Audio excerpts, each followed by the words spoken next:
It was a stone rejected by the builders that became the keystone. That was the Lord's doing, and it is wonderful to see. The story of Joseph in the first reading, Joseph in the Old Testament. Joseph prefigures Jesus. Joseph prefigures Jesus. They are not the same, but we can see the pattern. The rejection, the violence, the hatred. Joseph and his brothers, you can see the picture of the rivalry, siblings, rivalry and jealousy that leads to violence.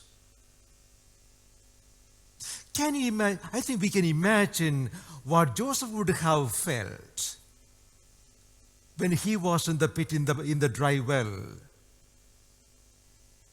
thrown into the well by his own brothers. Or imagine what he must have felt when he was in prison, thrown to prison for something he didn't do. When you have a suffering that can't be rationally explained,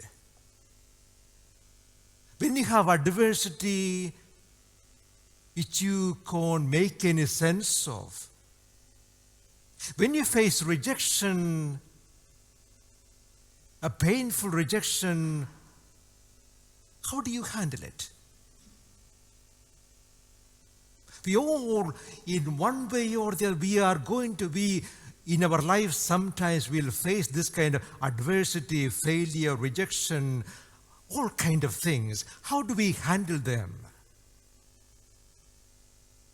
Let us learn from Joseph and from Jesus.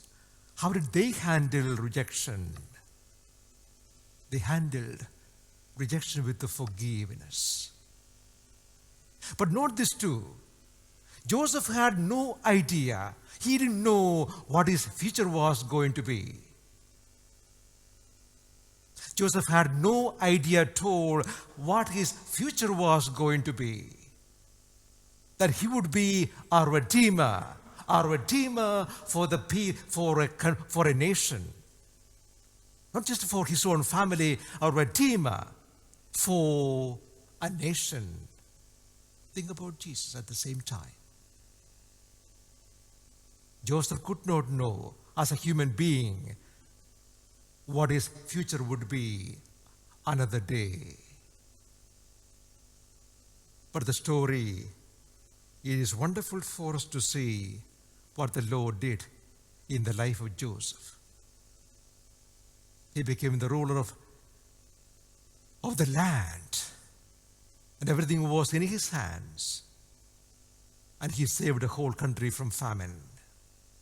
Now think about Jesus. Jesus knew what was going to happen to him. About the rejection, about the crucifixion, and about the resurrection. He knew how the story is going to end.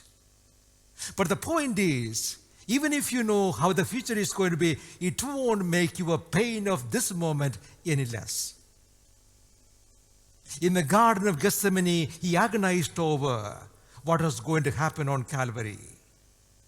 He agonized over what was going to happen to him, even though he knew the third day, I will come back to life. So when we go through adversity and suffering, just remember this. Remember this. We don't understand what our future is going to be. What is the end of the story? But like Joseph, how faith and face a situation with the faith and with whatever be the circumstances, face it with peace. I don't understand. How many times Joseph may have asked that question, which we all are, where is God? Where is God? Where is God?